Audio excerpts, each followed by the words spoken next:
Dentro do contexto relativo à questão da produção e comercialização e as demandas humanas, né, alimento, água, roupa, moradia, por exemplo, vimos que nas grandes cidades, por exemplo, nas cidades onde há um consumo gigantesco de alimentos, existe, claro, uma quantidade igualmente grande de empresas, de negócios que atendem essas demandas. É muito difícil alguém que esteja hoje morando numa cidade como São Paulo, no centro, ter condições de se alimentar com a produção da sua própria horta, né? É claro que todas as famílias que vivem nas cidades precisam ser abastecidas na totalidade dos alimentos que estão disponíveis no mercado, como frutas, verduras, carboidratos, feijão, arroz, farinha, proteínas, carne, ovo, etc.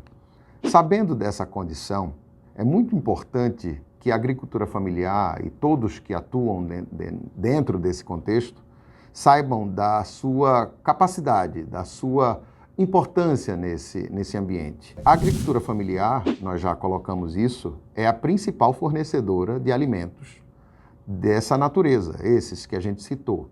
A gente não está falando de commodity, a gente está falando de alimento do dia a dia, né? Feijão, arroz, ovo, farinha, fruta, verdura, leite, queijo, manteiga, enfim, são itens do dia a dia. Não estamos falando de pão, não estamos falando de macarrão, não estamos falando de nada que seja industrializado e que chegue para nós de uma forma processada, de uma forma manufaturada, como o óleo de soja, por exemplo. Ninguém se alimenta de soja em casa a não ser dos seus derivados, né? Claro, a grande maioria, né, dos derivados. Você pode comer soja em casa, claro, mas é muito comum a gente ter os derivados da soja dentro da nossa alimentação do que a soja em si.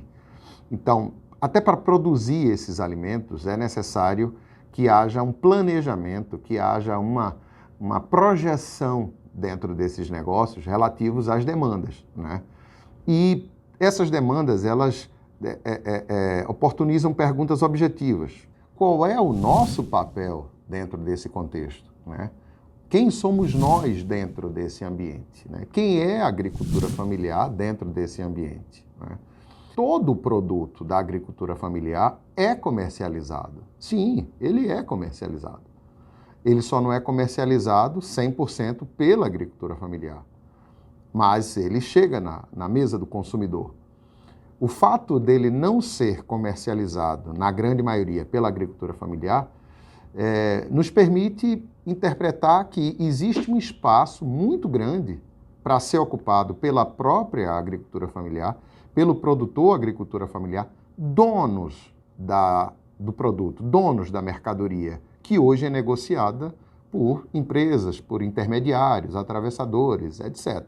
Não existe problema de comercialização. Não existe. O produto chega. O produto sai do campo e chega na mesa do consumidor. O feijão está sempre na mesa da sua casa, nos supermercados. O arroz também. A farinha também.